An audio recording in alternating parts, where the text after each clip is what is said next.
October 30 മൊൺഡോവിയുടെ മാതാവ്. 1592 Julio സെർജിയാനോ എന്ന വേട്ടക്കാരൻ വേട്ടയ്ക്കായി പോയപ്പോൾ റോഡിനരികിലെ കപ്പേളയിലുള്ള മാതാവിൻ്റെയും കുഞ്ഞിൻ്റെയും നേരെ അറിയാതെ വെടിവെച്ചു. മുറിവേറ്റ രൂപത്തിൽ നിന്നും വരുന്ന രക്തം കണ്ട അവൻ ചെയ്ത തെറ്റിനെക്കുറിച്ചോർത്ത് പശ്ചാത്തപിച്ചു.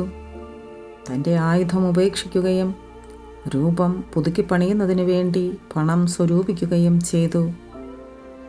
പള്ളിയെക്കുറിച്ചുള്ള വാർത്ത പരക്കുകയും ധാരാളം തീർത്ഥാടകർ വന്നു ചേരുകയും ചെയ്തു.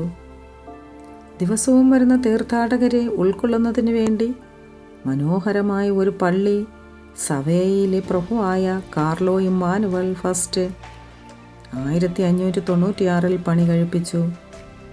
1682 കിരീടധാരണത്തിന് ശേഷം മൊൺഡോവിയുടെ മാതാവ് എന്ന നാമം അനുഗ്രഹ പർവ്വതങ്ങളുടെ രാജ്ഞി എന്നർത്ഥം വരുന്ന റെജീന മൊൺറീസ് റെഗാലീസ് എന്നാക്കി മാറ്റി.